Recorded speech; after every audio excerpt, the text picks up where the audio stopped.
اللہ الرحمن الرحیم۔ انشاءاللہ آج ہم سورہ اعراف کی 52ویں آیت سے تلاوت کا افتتاح کرتے ہیں۔ وَلَقَدْ جِئْنَاهُمْ بِكِتَابٍ فَضَّلْنَاهُ عَلَى عِلْمٍ هُدًى وَرَحْمَةً لِقَوْمٍ يُؤْمِنُونَ۔ اور بے شک ہم ان کے پاس ایسی کتاب یعنی قرآن کریم لائے جسے ہم نے اپنے علم کی بنا پر مفصل یعنی واضح کیا، وہ ایمان والوں کے لیے ہدایت و رحمت ہے۔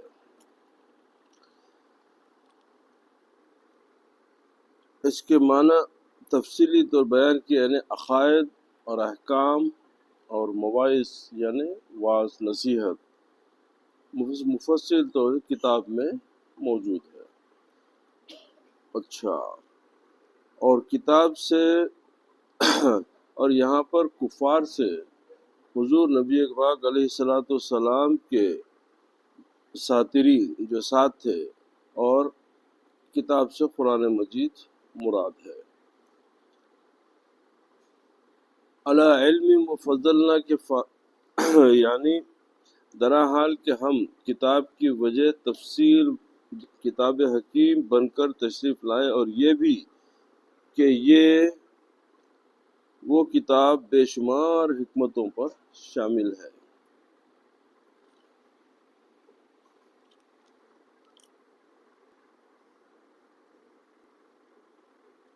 اس قوم کے لیے جو ایمان لاتے ہیں، یعنی وہ تصدیق کرتے ہوئے یقین رکھتے ہیں کہ یہ واقعی وہ کتاب اللہ سبحانہ و تعالیٰ کی طرف سے بھیجی گئی ہے، اور یہی لوگ کتاب اللہ کے آثار سے نفع پاتے اور اس کے انوار سے فیض اٹھاتے ہیں، اقتباس کرتے ہیں۔ هل ينظرون إلا تأويله يوم يأتي تأويله يقول الذين نسوه من قبل قد جاءت رسل ربنا بالحق وهل لنا من شفاء فيشفعوا لنا ونرد فنعمل غير الذي كنا نعمل قد خسروا أنفسهم وضل عنهم ما كانوا يفترون۔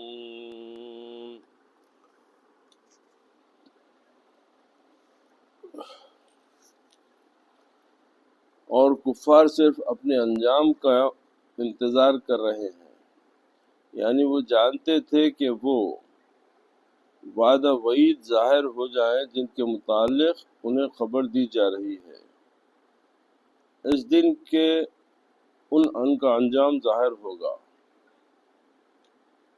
جب ان کا وہ انجام آئے گا جس کے متعلق انہیں وعدہ دیا گیا۔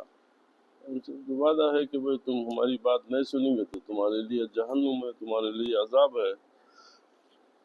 اس سے قیامت کا دن مراد ہے، یعنی جب قیامت کے دن وہ اپنے انجام کو آنکھوں سے مشاہدہ کریں گے۔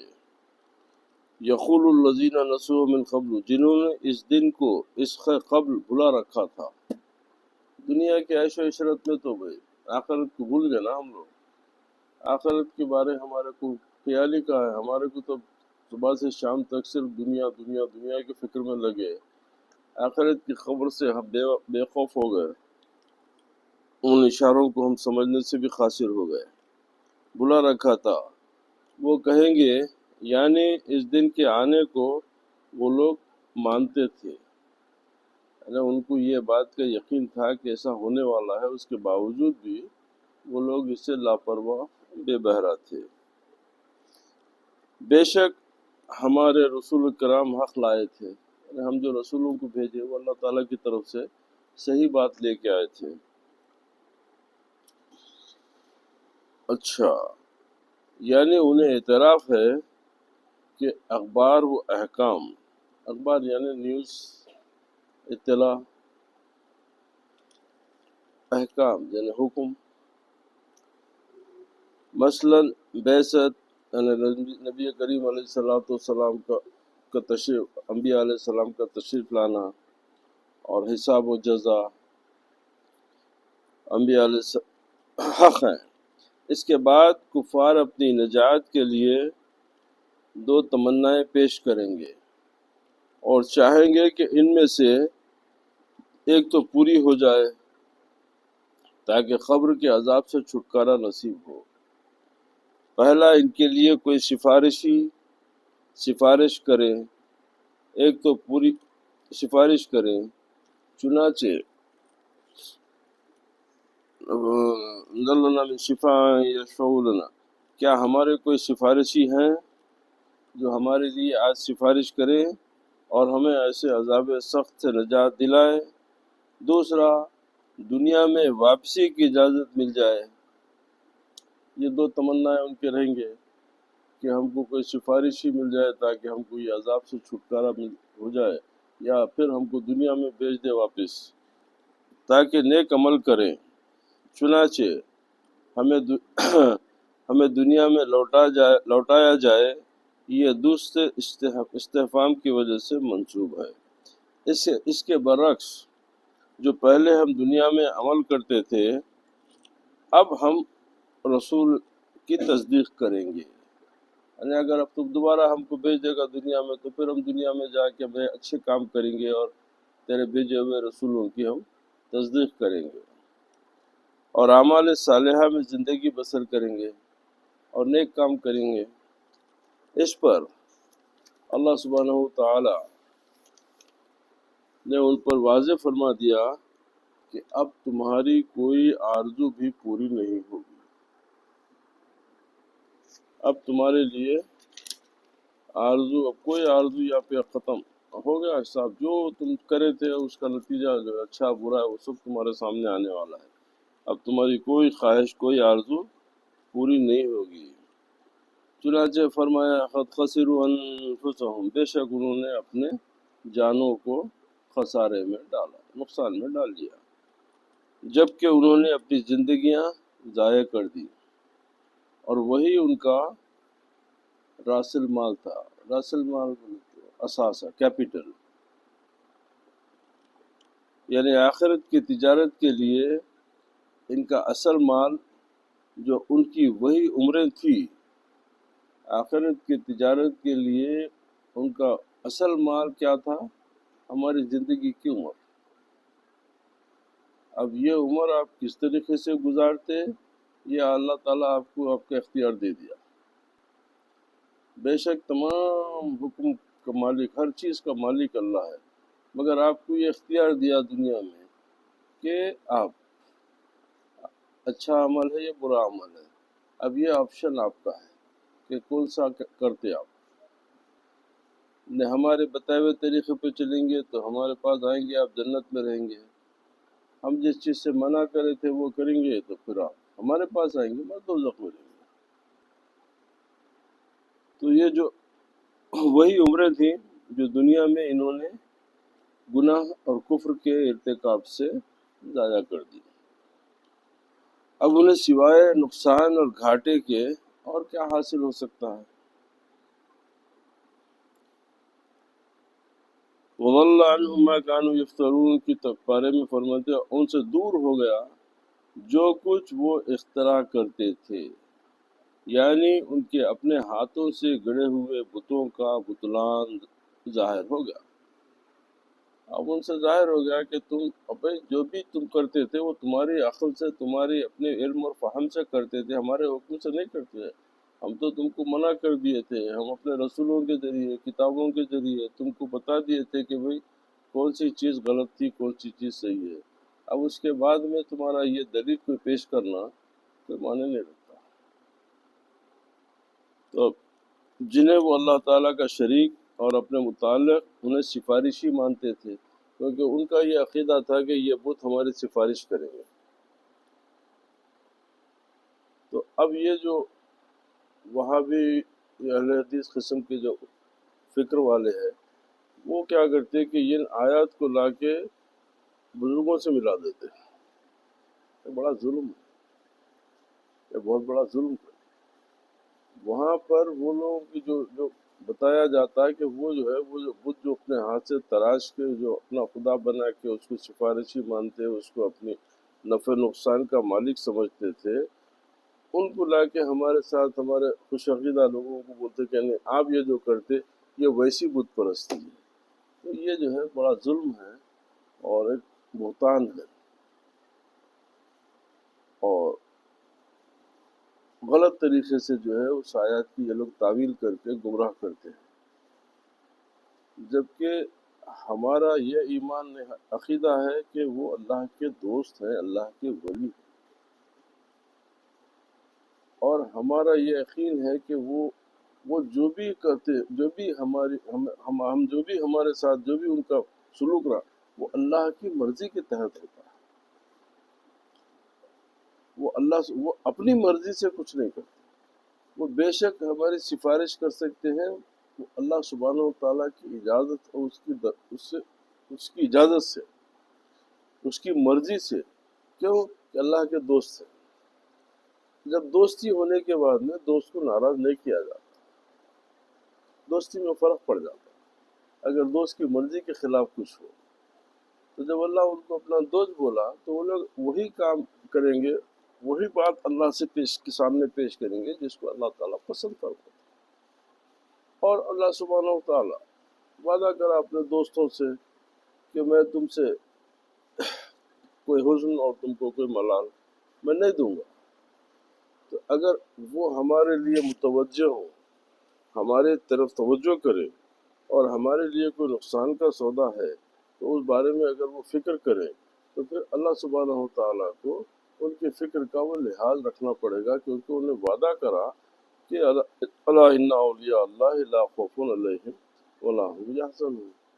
تو یہ دو الگ چیزیں ہیں، اور یہ لوگ بدنیتی سے یہ دو چیزوں کو ایک طرف ملا کے چونکہ اپنی بات کو صحیح کہنا چاہتے، تو یہ جو ہے بہت غلط طریقہ ہے، دین میں ایک فتنہ ہے۔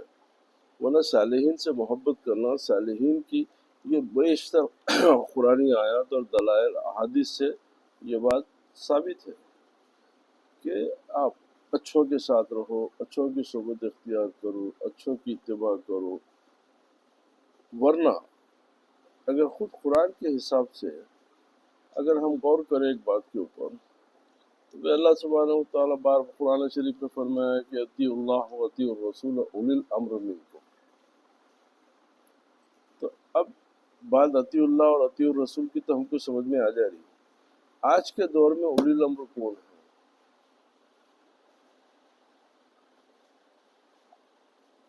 اس لیے کہ ہر ملک میں حکم دینے والے بدکار، ظالم اور برے لوگ بیٹھے ہوئے ہیں، تو کیا ان کی اتباع کرنا؟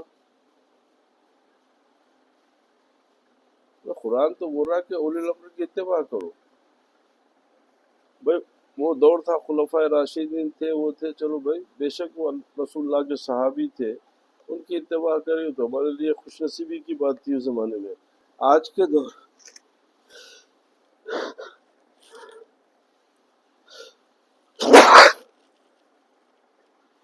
طے کرنا پڑے گا۔ آج کے دور میں اولی الامر وہی ہوتا ہے جو آپ کو اللہ اور اس کے رسول کی طرف صحیح تعلیم ہدایت کرے، اللہ اور اس کے رسول کی تعلیمات کی طرف آپ کی صحیح رہنمائی کرے، یہ اولی الامر۔ تو ہمارے عقیدے کے حساب سے یہ اولیاء اللہ وہ اولی الامر کے زمرے میں داخل، اس لیے کہ ان کی زندگیوں کو، جب ان کی سیرتوں کو ہم دیکھتے ہیں تو اپنی پوری زندگی اللہ اس کے رسول کی محبت میں، اور ایک قدم زندگی میں کبھی قرآن و حدیث کے احکام کے خلاف نہیں چلے۔ تو اسی طریقے سے اب ان کا جو ہے، یہ لوگوں کا جو ہے کہ اپنے متعلق انہیں سفارشی مانتے تھے، اب وہ ان سے ایسے گم ہوئے کہ قیامت میں انہیں ان کا نشان تک نظر نہیں آیا۔ جس کو آپ سفارش سمجھتے تھے تو ان کی پہنچ ہی نہیں تھی وہاں تک، انہوں نے غائب ہو گئے کیونکہ وہ تھے پتھر کے بت۔ اور ہمارے سفارشی تو وہ رہیں گے نا، اب کتنا بڑا فرق ہو گیا. وہ ہمارے سفارشی محمد رسول اللہ ہو کہ صحابہ و اہل بیت ہو کہ غوث اعظم ہو غریب نواز ہو، یہ لوگ تو وہاں رہیں گے. تو پتہ چلا کہ ان کا وجود ہی نہیں ہو سکتا تھا. وہ زمین پہ تھے، زمین پہ رہ گئے، ان کا وہاں تک پہنچ ہی گئے کہ پتھر تھے. تو ہم پتھر کے سوا پوجا کرنے والے نہیں ہیں نا. اور ہمارے اور ان کی بات میں وہ لوگوں کے سمجھنے اور ہماری سمجھ میں بہت بڑا فرق ہے. ہم ان کو اللہ کے نیک بندے، اللہ کے ولی، اللہ کے دوست سمجھ کے ان سے محبت کرتے ہیں. اب یہ لوگ ایک نیا مسئلہ اٹھاتے کہ مانگنا. دیکھیے، مانگنے کی کوئی ایسی ضرورت ہی نہیں. یہ جو بولتے کہ آپ لوگ مانگ رہے ہیں تو نہیں، یہ آپ فتنہ کرنے کے لیے، دراصل آپ کا مقصد یہ ہے کہ جو اہل محبت کو ان لوگوں سے دور کرنا. دور کرنے کے لیے آپ ایک نئی نئی شبوخیں لگاتے اس کے اندر کہ آپ لوگ جا کے مانگتے. مت مانگو. اگر آپ نہیں مانگے اور اگر آپ پہ کوئی فتویٰ کر اگر کسی قسم کا، تو وہ گناہ گار ہے، وہ برا آدمی ہے. نہیں، مانگنے کی کوئی شرط ہی نہیں ہے. وہ تو جس کا دل بولا مانگ لیتا، جس کو محبت ہے مانگ لیتا، جس کا عقیدہ اتنا مضبوط ہے، جس کے یقین ہے کہ اللہ ان کی بات سنتا، انہیں مانگتا. ہمارا مقصد مانگنے کا نہیں ہے. ہمارا ایک ہے جاؤ، آپ ان کو سلام کرو، آپ ان کے پاس جاؤ، ان کو سلام کرو، ان کے پاس کھڑے رہ کے کچھ دیر قرآن پڑھو، درود پڑھو، تاکہ ان کے لیے راحت کا سبب ہو کہ جب آپ جا کے ان کے قرآن پڑھیں گے، ان کے پاس درود پڑھیں گے، ان کو سلام کریں گے، تو ان کے لیے بہت آپ کے آنے سے خوشی ہوگی. یہ مانگنا نہیں مانگنا یہ کیا ہے؟ صرف آپ کو بھٹکانے کے لیے، آپ کو راستے سے ہٹانے کے لیے اس میں جوڑ دیا جاتا. نہیں، وہ آپ ایسا جھکتے، وہ مانگتے، یہ شرائط نہیں ہے. یہ آپ کا ذاتی عمل ہے، اس کے اوپر کسی کا کچھ نہیں ہے. اصل تاکید یہ ہے کہ بھئی آپ جاؤ، سلام کرو ان کو، بس. اب جانے کے بعد میں آپ کے دل پہ جو کیفیات طاری ہوتے ہیں، آپ کے اوپر جو واردات ہوتے ہیں، کسی کا دل بولتا ہے کہ وہ ان کو جھک کے سلام کریں گے، کسی کا دل بولتا ہے کہ وہ ان کی خبر کو ہاتھ لگا کے بوسہ دیں گے، کسی کا دل بولتا ہے کہ ان سے مانگ لیں گے. یہ شرائط زیارت میں نہیں ہے. شرائط زیارت میں صرف اور صرف جانا اور سلام کرنا، اور جتنا ہو سکتے قرآن و حدیث، قرآن کی تلاوت کرنا اور درود شریف کا نذرانہ پیش کرنا. اب یہ اضافی عمل ہے، اور آپ اس کو اساس بنا کے لوگوں کو اہل اللہ سے دور کرتے. ارے بھائی، مانگنے نہیں مانگنے کی بات بعد میں ہے. اب آپ ہمارے دوست بہت سارے ہوتے، مگر ہر ایک سے ہم مانگتے. جس سے خلوص کا وہ معیار ہو، جس سے اتنا کانفیڈنس ہو، تو اسی سے ہے. تو وہ ایک الگ مسئلہ ہے کہ پھر مانگا جا سکتا یا نہیں مانگا جا سکتا. تو اب اس میں بہت ساری بحثیں ہیں. بہت سارے بڑے بڑے علماء اس کی دلائل پیش کر چکے ہیں کہ مانگنے سے شرک نہیں ہوتا. نہیں، مانگنے سے اگر شرک ہوتا، اگر جیسے یہ لوگوں کا مقصد ہے کہ بھئی غیر اللہ سے مدد نہیں لینا، تو اب میرا اس پہ یہ تھا کہ بھئی اگر آپ کی اس ترجمے اور اس تفسیر کو پیش نظر، اس تفہیم کو اگر ہم پیش نظر رکھے، تو روئے زمین میں آدم سے لے کے اب تک ایک ایمان والا نہیں ملیں گا. ایک ایمان والا نہیں ملے گا. کیوں؟ ہر ایک دوسرے کی مدد سے زندہ ہے. ہر ایک دوسرے کی مدد سے زندہ ہے. کوئی ایک بتائیے جو بغیر مدد غیر کے جیتا. حتیٰ کہ انبیاء علیہ السلام فرما رہے، عیسیٰ علیہ السلام فرما رہے، من انصاری اللہ قال الحواریون نحن انصار اللہ. کیا ہے؟ کون ہے اللہ کی مددگار؟ ان کے چاہنے والے بول رہے ہم ہیں اللہ کے مددگار. رسول کریم صلی اللہ علیہ وسلم سے زیادہ اللہ کو جاننے والا کائنات میں کون تھا؟ اب رسول کریم صلی اللہ علیہ وسلم صحابہ سے بول رہے ہیں کہ بھئی مال جمع کرو، ہتھیار بنانا ہے. کیوں رسول اللہ سے کیوں نہیں لیے؟ اللہ سے لے لیتے آپ. بدر میں اللہ تعالیٰ 5,000 پورے ہتھیار سے فرشتوں کو نہیں بھیجا تھا.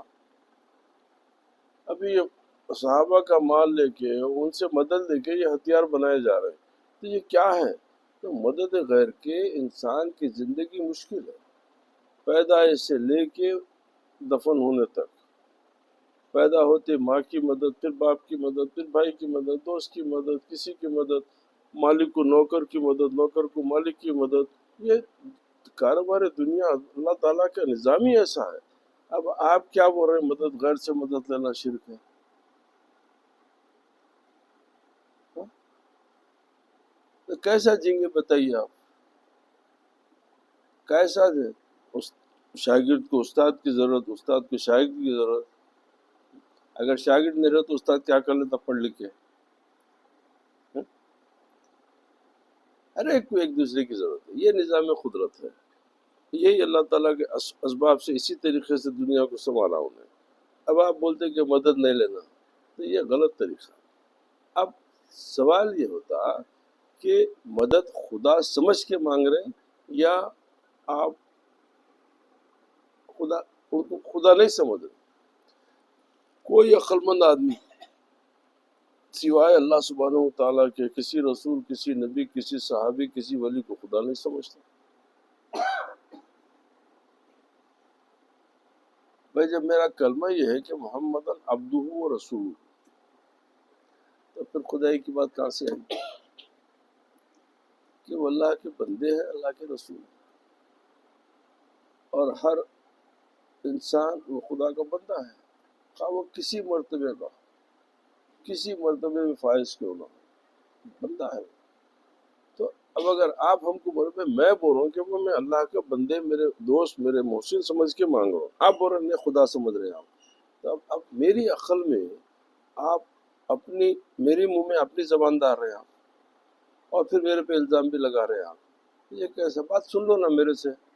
میں بول رہا ہوں کہ میں خدا نہیں سمجھتا، نہیں سمجھتا.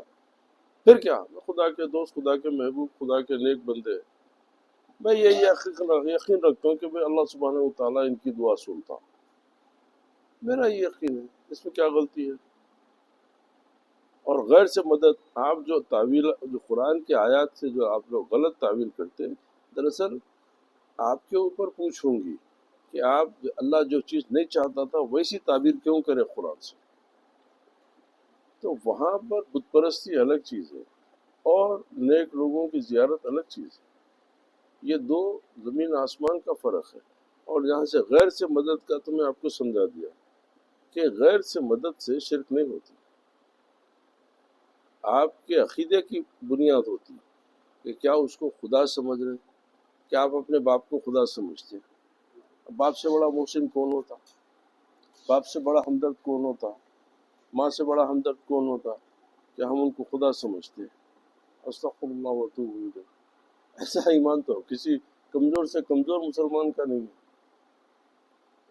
نہیں، یہ ہے کہ اللہ کی ہر یہ ہے کہ اور ہر چیز کی اصل، ہر کوئی عقل مند عالم کسی انہیں یہ بولا کہ بھئی ہر چیز کی اثر اللہ سبحانہ و تعالیٰ کی، اور جو ہوتا ہے وہ اللہ کی مرضی سے ہوتا ہے. اب اس کے اوپر بہت ساری روایتیں ہیں، بہت ساری انشاءاللہ وقت کے اوپر اس کا بیان کیا جائے گا. اب یہاں پر کچھ اشعار سے جو ہے انہوں اپنی تفسیر کا جو ہے کو مزید مزین کیے ہیں. اب اس کا ترجمہ ہے، کل تک میرے دل میں امید تھی، آج وہ بھی گیا اور مجھے نا امید چھوڑ گیا. یہ کفار دنیا میں واپسی کے آرزویں رکھیں گے، لیکن انہیں اگر دنیا میں بھیجا بھی جاتا تب بھی وہی کردار ادا کرتے جن سے انہیں روکا جاتا ہے. تب مثنوی شریف کے اشعار سے انہیں یہ بتا رہے ہیں کہ، اور بہت کافی زیادہ اشعار ہے، صرف اس کا خلاصہ یہ ہے، کسی پانی کھینچنے والے کی 3 مچھلیاں ہاتھ لگ گئی. کسی پانی کھینچنے والے کو 3 مچھلیاں ہاتھ لگ گئی. ان میں سے ایک نے بھاگ نکلنے کا مشورہ دیا لیکن کسی نے نہ سنی. بالآخر وہ خود بھاگنے میں کامیاب ہو گئی. دوسری نے بھی چند ساعت یعنی چند گھنٹوں کے بعد بھاگنے کی تدبیر سوچی اور اس نے بھی کامیابی حاصل کر لی۔ تیسری غفلت کا شکار ہوئی تو لوگوں نے کاٹ کر پکا کھا لی۔ وہ اس دکھ درد کے وقت یہی کہتی، کاش میں ان کے کہنے پر چلتی۔ جیسے کافر دوزخ میں دکھ درد اٹھائیں گے اور آرزو کریں گے۔ سبق اس سے یہ ملا کہ دانا وہ ہے، یعنی سمجھدار وہ ہے جو اپنے حال کی کو سنبھال میں رہتا ہے، جو اپنے حال کو سنبھال لیتا ہے، اپنے وقت کو جو اللہ ہم کو عطا کرا وہ وقت کی نگرانی کرتا ہے اور وقت کو ہم سنبھال کے رکھ لیتا ہے، اور نہ ہی لمبی چوڑی تمناؤں کا شکار ہوتا ہے۔ اللہ تعالیٰ سے غفلت کا سب سے بڑی وجہ ہوتی ہے کہ اپنے آرزوؤں کو بڑھانا۔ جیسے جیسے ہم اپنی آرزوؤں کو بڑھاتے جاتے ہیں تو اللہ تعالیٰ سے دوری ہم سے زیادہ دوری ہوتی جاتی ہے۔ تو صالحین کی نصیحت اور اللہ اس کے رسول کی نصیحت ہے، صالحین بھی یہ بولتے ہیں کہ اپنے آرزوؤں کو جب تم محدود کرو گے تو تمہاری زندگی میں خوشحال ہوگے، تم ہر جو باطنی مرض ہے اس سے تم کو اللہ تعالیٰ جو ہے راحت دلاتے جائے گا۔ تو تمنا کیا ہوتا ہے کہ بڑی بڑی تمنائیں پیدا شکار ہو جاتے ہیں۔ اب اس میں حکمت کی بات امام غزالی خود سے رو نے فرمایا، جو کھیتی کے کام میں محنت کرتا ہے تو وہ اناج کا ڈھیر جمع کر لیتا ہے، تو اسے حق پہنچتا ہے کہ وہ کہے کہ مجھے اس سے 100 بوری گندم کی امید ہے۔ اور اگر کوئی کھیتی کے کام میں سستی برتے اور کام کاج کے بعد غفلت میں سوتا رہے تو اناج اٹھاتے وقت کہے کہ مجھے 100 بوری گندم حاصل ہوگی، یہ صرف زبانی جمع خرچ ہے اور کچھ نہیں۔ مطلب کیا ہے؟ تو جب آپ عمل کریں گے تو آپ کی پھر ایک آرزو بھی پیدا ہوگی۔ جب محنت کریں گے، عمل کریں گے تو پھر اس کے ایک نتیجے کی، آپ بے عمل ہو کے آپ اچھے نتیجے کی توقع کیسا رکھ رہے ہیں؟ بھائی آپ محنت ہی نہیں کریں اور امید یہ ہے کہ میرے کو 100 بوری گندم کی ملے۔ ارے بھائی آپ ایک آدمی ہے جو پوری محنت کر کے پورے لہلہاتے کھیت کو جو ہے ہمیشہ جو ہے رکھاتا، اس کی امید ہی باجی ہے۔ مطلب یہ ہے کہ تم اللہ تعالیٰ کے وفادار ہو جاؤ، تم اللہ تعالیٰ کی عبادت کرو، اللہ تعالیٰ کے احکام پہ چلو، اللہ کی بتائے ہوئے تمام احکامات کے اوپر عمل کرو، تو پھر تم کو امید بھی ہوگی کہ تم جنت میں جائیں گے۔ ایک آدمی اللہ تعالیٰ کے احکام کی پرواہ نہیں کرتا ہے، وہ اپنے دنیاوی شوق اور تمنا اور آرزو میں اور گناہوں میں مبتلا ہے، اس کے بعد میں اس کا یہ شوق رکھنا کہ میں جنت میں، یہ کچھ فہم کا گڑبڑی ہے تمہاری۔ اسی طرح ہر وہ بندہ جو نیکی میں جد و جہد کرتا ہے اور برائیوں سے رکتا ہے تو اسے کہنا مناسب ہے کہ وہ کہہ سکتا ہے کہ اللہ تعالیٰ میری نیکی قبول کرے اور میری غلطیاں معاف کرے اور ثواب عنایت فرمائے۔ یہ امید بھی موضوع ہے اور اسے کہنا بھی لائق ہے، لیکن ہر وہ بندہ جو غفلت میں غرق ہے اور طاعت کے ترک کی عادت، یعنی اطاعت کو ترک کرنا، چھوڑ دینا، اطاعت کو چھوڑ دینے والا ہے اور ہر برائی کا ارتکاب کرتا ہے، یعنی ہر برائی پہ عمل کرتا ہے، اس کو پسند کرتا ہے اور خوف خدا اس کے دل سے اٹھ گیا ہو اور نہ ہی رضا الہی مطلوب ہو، نہ اس کو اللہ تعالیٰ کی رضا کی کوئی خواہش ہے، اور اس کے وعدہ وعید کی پرواہ نہ کرے، پھر بھی کہے کہ مجھے اللہ تعالیٰ کی بہشت میں داخلے اور جہنم سے نجات کی امید ہے، تو ایسا شخص نفس کا کھلونا ہے۔ یعنی اب یہ شخص جو ہے اپنے نفس کے ہاتھوں گرفتار ہے، اس لیے کہ نفس آپ کو ہر برائی کے اوپر آپ کو جو ہے خوش کرتا، آپ کسی کا مال لوٹ لیے، کسی کو دھوکہ دے دیے، کسی کو فریب دے دیے، تو جس کی طبیعت میں برائی ہوتی ہے انہیں اس کو فن سمجھتا، جس کی طبیعت میں نیکی ہوتی ہے وہ اس کو برا سمجھتا۔ تو اب یہ نفس کی باتیں ہیں، بعض لوگ یہاں کیا رکھا ہوا ہے عبادت میں، ہم تو اس کے کرم پہ بھروسہ کر رہے ہیں۔ نہیں نہیں نہیں، یہ تمہارے نفس کی غلط رہنمائی ہو رہی ہے، کیونکہ تم اس کے اللہ اس کے رسول کے حکم کے خلاف بات کر رہے ہیں۔ ایسی بات تمہارا نفس تم کو جو ہے ابھار رہا کرنے کے لیے، تم کو چاہیے کہ فوراً توبہ کرے اور اللہ اس کے رسول کے حکم کی طرف رجوع ہو جائے۔ اکثر لوگوں کو ہوتا نہیں، بولے ہم تو بس کیا یاد میں بیٹھے ہیں، ہم تو غرق ہو گئے، ہم تو اس کی محبت میں، ہم کو عبادت کی استغفر اللہ وہ تو بولے۔ نہیں نہیں، ایسا نہیں، یہ بے انتہا غلط بات ہے، اور یہ اللہ تعالیٰ کو ناراض کرنے والی بات ہے۔ جیسے عوام بلکہ بعض بڑے خواص بھی اس مرض میں مبتلا ہیں۔ بہت سارے لوگ ہیں، لوگ اچھا سمجھتے ہیں اور ان کی ایسی باتیں کرتے ہیں، اور ہمارے طبقے میں بہت سارے لوگ ایسے آ گئے کہ وہ لوگ ایسی گفتگو کرنے کے لوگوں کو پسند آتی نہ ایسی بات۔ ارے بھائی پیر و مرشد بولتے ارے بیٹا بس یاد الہی میں رہو، عبادت کا کیا ہے، استغفر اللہ واتوب الیہ بہت بڑا گناہ ہے۔ کیونکہ جتنے اولیاء اللہ دنیا میں، پھر غوث اعظم دستگیر، غریب نواز، بڑے بڑے اولیاء اللہ کو آپ ان کی زندگیوں کا تو وہ تمام زندگی اللہ کی عبادت میں لگائے، کیونکہ دوستی کرنے کے بعد دوست کے خیال سے ہٹنا ان کے لیے گناہ ہو جاتا۔ تو یہ کیسی بات بتا رہے ہیں کہ آپ دوست کو بھولے ہوئے ہیں اور مستی میں آپ بول رہے ہیں کہ جو ہے انہیں سب میرے پہ کرم کرے گا۔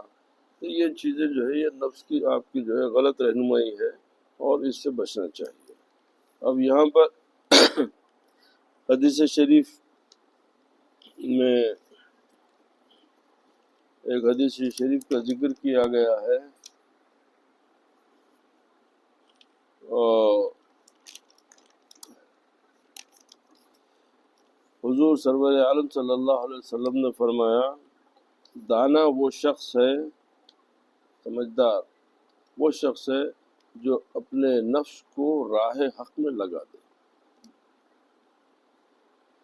یعنی جس کے بارے میں اللہ سبحانہ وتعالیٰ قرآن شریف میں فرمایا، یا ایتھا النفس المطمئنہ ارجعی الی ربک، یہ وہ نفس جو ہے آپ کا اللہ کی اطاعت میں اطمینان پالے، سکون پالے، بولے وہی جو اپنے نفس کو راہ حق میں لگا دے اور موت کے بعد والی زندگی کے لیے عمل کرے، موت کے بعد والی زندگی کے لیے عمل کرے۔ اور فاجر گناہگار وہ ہے جو نفس کے تابع ہو اور خواہشات نفسانیہ اس پر سوار ہو، پھر بھی اللہ تعالیٰ سے امیدیں وابستہ رکھے۔ تو یہ بات غلط ہے۔ اب تو حدیث شریف آپ کے سامنے آ گئی۔ اب کیا بولتے ہیں کہ بھئی غم جو ہے تین ہے، غم تین ہے۔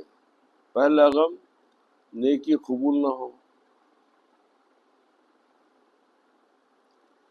دوسرا غم گناہ معاف نہ ہو، تیسرا غم معرفت چھینی جائے، یعنی تمہارے سے اللہ کا کوئی تعلق نہ ہو۔ یہ دنیا میں سب سے بڑے غم ہیں۔ یہ دولت کا جانا، یہ بھی نہیں، یہ غم تو بہت چھوٹے غم ہیں۔ اصل غم یہ ہے، اصل غم یہ ہے کہ تمہاری نیکی قبول نہ ہو، تمہارے گناہ معاف نہ ہو، اور اللہ تعالیٰ تم سے دور ہو جائے، یہ اصل غم ہے۔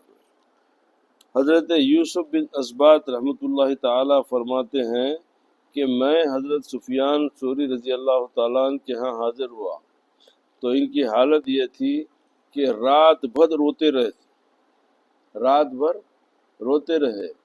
آپ نے فرمایا، میں نے کہا تو پھر آپ کیوں روتے ہیں؟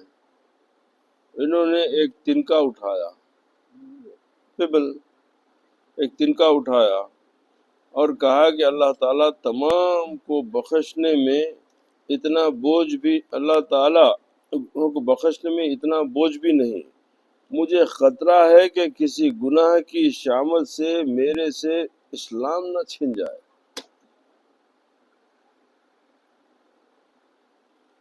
تو اللہ تعالیٰ سے جو خوف رکھنے والے ہیں وہ رتی برابر بھی جو ہے، یعنی مثال کے طور پہ دیکھیں، یہ لوگوں کی جو اللہ کی محبت صحیح طریقے سے پہچانتے، ان کا طریقہ الگ ہوتا، ان کا عمل بھی الگ ہوتا ہے۔ ظاہر میں وہ آپ کی مثال کے طور پہ اب دیکھیے، حالانکہ بھائی کوئی شرعی احکام نہیں ہے، مگر اس میں آپ کو برائی کوئی نظر نہیں آئیں گی، اس میں صرف اور اطاعت اللہ کی محبت کی فرما برداری نظر آتی ہے۔ مثال کے طور پہ ایک بزرگ نیند سے اٹھتے، نیند سے اٹھتے پٹ سے جو ہے بازو جو بھی مٹی دیوار جو بھی ملتی ہے اس پہ تیمم کر لیتے، ابھی نیند کی حالت سے اٹھتے سب سے پہلے تیمم کر لیتے، تو جو ساتھ والے بولتے ہیں حضرت قبلہ پانی وہاں پہ ہے، میں جانتا ہوں وہاں گئے تک مر گیا تو اس طریقے سے اللہ کے وجود کو اپنے سامنے دیکھتے ہو۔ حالانکہ اجازت ہے بھئی، آپ بے وضو رہنے سے آپ کو کوئی خدا سے دوری نہیں ہوتی، عبادت کے لیے تلاوت وغیرہ کے لیے وضو درکار ہے، یہ احکام ہے، مگر اب چونکہ ان کی اللہ تعالیٰ سے معرفت کا یہ درجہ ہو گیا کہ انہوں ہمیشہ اپنے رب کی یاد میں رہنا چاہتے، انہوں غفلت نہیں برتنا چاہتے، تو اب ان کے لیے یہ ہو گیا کہ بھئی میں آنکھ نیند سے بیدار ہوتے سب سے پہلے کہ وضو سے پہلے کم سے کم تیمم تو کر لوں، کہ تاکہ وہ پانی کے پاس جانے سے پہلے میری موت ہو جائے تو میں اللہ کے پاس ناپاکی کی حالت میں تو نہ جاؤں۔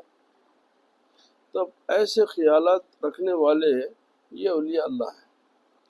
اولیاء اللہ کا تصور اتنا پاک اور اتنا اعلیٰ ہوتا ہے، اور آپ دنیا کے جو علماء ہیں آج کل کے، اب وہ لوگ اپنی بک بک اپنی جو ہے، بھائی تمہاری تمام علم کا بنیاد تمہاری شہرت طلبی ہے۔ اگر تم کو سننے کے واسطے لوگ کم ہو جائے تو تمہارے اوراق گردانی بھی کم ہو جاتی، یہ تمام تمہاری کوششیں نہیں۔ اولیاء اللہ کو یہ دنیا کی شہرت سے کوئی تعلق نہیں تھا، ان کو اللہ تعالیٰ کے پاس نیک ہونے، اللہ تعالیٰ کے پسندیدہ ہونے کا شوق تھا۔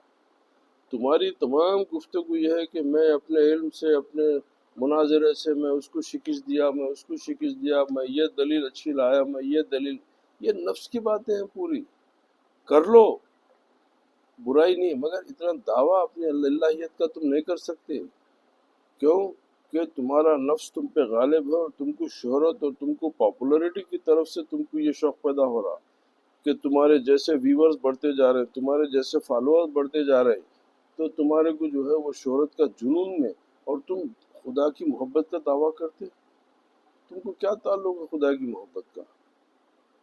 خدا کی محبت سے تمہارا کوئی لین دین نہیں ہے، تمہاری لین دین تو تم فالو کرو کہ بھئی کتنے لوگ میرے سامعین بڑھے، کتنے میرے مریدین بڑھے، کتنے میرے کو چاہنے والے بڑھے، تو یہ دنیا کی شہرت رکھنے والے اللہ والوں کا مقابلہ کرنے آ گئے۔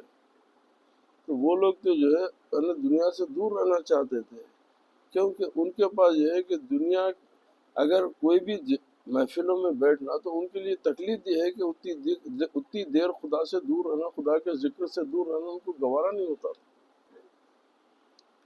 اب ہم خدا اور حدیث کا بھی ذکر کر رہے ہیں تو ہم اپنے نفس کو ابھارنے کے لیے کر رہے ہیں، ہم اپنے نفس کو جو ہے پرورش کرنے کے لیے، تاکہ میری تلاوت سے، میری تفسیر سے، میرے بیان سے، میری جو دلائل سے لوگ میرے کو پسند کرنا۔ آپ کی یہ کبھی دلیل نہیں ہوتی کہ بھئی میری بات کو پسند کر، نہیں، کہ اصل میں آپ اپنی شہرت کے غلام ہیں، تو یہ بہت بڑی چیز ہوتی ہے۔ اسی لیے اس کے مولانا روم رضی اللہ تعالیٰ عنہ بڑی اچھی بات بتائے کہ بولے دیکھو، علم را برتن زنی مارے بود، بولے جو علم کا استعمال تو اپنی جان پہ کرے گا وہ تیرے کو سانپ بن کے کاٹے گا، اور علم را بر دل زنی یارے بود، اور جس علم کو تو اپنا دوست بنائے گا، یعنی اس کی اصل کو سمجھے گا کہ یہ علم حاصل کس لیے کر رہا ہوں، کہ میں اپنے رب کو جانوں۔ دیکھیے اب ہمارے اور نیک لوگوں کے تصور میں کتنا بڑا فرق ہوتا کہ ہمارے پاس وہ علامہ فلاں عالم ہو، ماشاء اللہ بڑے بڑے القاب ہوتے کہ بھئی یہ عالم صاحب ہے، یہ بڑے عالم ہیں، بڑے مفسر ہیں، یہ ہے کیونکہ ان کی تمام توجہ جو ہے قرآن پہ بھی ہے، قرآن کے اعراب پہ بھی ہے، زیر زبر پہ ہے، بڑی ماشاءاللہ مدلل ان کے پاس تفاسیر ہے، سب کچھ ہے، مگر ان کے اگر مقصد میں دنیا کی عزت ہے کہ میرے یہ مطالعے سے، میرے یہ علم سے، میرے یہ فن پہ یہ مہارت حاصل کرنے سے مجھے دنیا کی عزت مل رہی، تو وہ ان کے لیے سانپ بن کے ڈسنے والا ہے۔ اسی لیے ایک بہت بڑے عالم صاحب، بڑی شور ہوتی تھی، دوسرا عالم جو ہے ان کو برا بولتا، کیوں کہ تم وہ اس کو اپنے نفس کے لیے استعمال کرو۔ اسی طریقے سے اللہ والے وہ چیز کو اپنے دل پہ وارد کرنے کے لیے پڑھتے، اس کی کیفیت اپنی اس سے دوستی کے لیے پڑھتے۔ بھئی آپ قرآن پڑھ رہے ہیں، ایک نارمل بات ہے کہ ہر پڑھنے والے کو یہ بات آسانی سے پتہ چل جاتی کہ جس کو پڑھنے کا شوق ہے، تو جب کوئی کتاب پڑھتا ہے، وہ کتاب اچھی لگی تو سب سے پہلے اس کا خیال جاتا ہے کہ رائٹر کون ہے، یہ رائٹر کے بارے میں خیال جاتا ہے کہ بھئی اتنی اچھی کتاب لکھا تو اس کا رائٹر بھی ہے، یہ نارمل ہے۔ تو قرآن پڑھ رہے ہیں تو قرآن کے رائٹر کی طرف کبھی نہیں گئے نا آپ۔ قرآن بول رہے ہیں، قرآن پڑھ رہے ہیں، اس کے بڑے چوم رہے ہیں، اس کے احترام کر رہے ہیں، مگر وہ تو دیکھیے علم کا معنی ہے جاننا، علم کا معنی ہے جاننا۔ تو اب جو قرآن پڑھا وہ قرآن کا عالم، جو سائنس پڑھا وہ سائنس کا عالم ہوا، جو جغرافی پڑھا وہ جغرافیہ کا عالم ہے، جو حساب کا ہے وہ حساب کا عالم ہے، تو جو چیز جانا وہ اس کا عالم ہوا ہونا۔ تو اب پتہ یہ ہے کہ وہ سب سے بڑا جاننا کیا ہے، سب سے اہم جاننا کیا ہے؟ تو سب سے اہم جاننا ہے اپنے خالق کو، وہ جاننا سب سے اصل جاننا۔ تو یہ اولیاء اللہ، یہ صالحین کی مقصد وہ رہتا کہ میں اصل کو جانوں۔ بے شک قرآن کو حکم ہے پڑھنا ہے، عمل کرنا ہے، مگر جب آپ کو قرآن سے اتنی محبت ہے تو قرآن بولنے والے سے محبت کتنی ہونا، تو وہاں پہ نقص آ گیا نا، وہاں نہیں جا رہی محبت آپ کی۔ کیوں؟ آپ کا نفس آپ کو یہیں چار دیواری میں محدود کر لیا۔ اوہو آپ کی کیا پاپولرٹی ہو گئی، آپ کی کیا شہرت ہو گئی، آپ کو اتنے لوگ آپ کی بات پسند کرتے، تو یہ نفس کی باتیں ہیں، اس میں نہیں، کیونکہ اصل سے آپ دور ہے، اور اس میں جو ہے آپ کو زیادہ آگے چل کے فائدہ ہونے والا ہے۔ ظاہری دنیا میں ٹھیک ہے خوش ہو جاؤ، ابھی دنیا میں ایک دولت مند آدمی ہے، اس کے پاس اچھا بنگلہ، اچھے گاڑی ہے تو خوش ہوتا، مگر جب آخرت میں پتہ چلا کہ اس کا جو غریب پڑوسی تھا وہ جنت میں اعلیٰ مقام پہ بیٹھا ہے اور اس کو دھکے مارا جا رہا، جب اس کو احساس ہوتا ہے کہ بے بھی جیسی آیات گزری ہے کہ بھئی کیا کر لیا میں، تو خوشی کی اصل خوشی کیا ہے؟ اصل خوشی اللہ سبحانہ و تعالیٰ کی رضا، اللہ سبحانہ و تعالیٰ کی سچی دوستی۔ وآخر دعوانا الحمدللہ رب العالمین، والصلاة والسلام علی سید الانبیاء والمرسلین وعلی آلہ واصحابہ واہل بیتہ الطیبین الطاہرین۔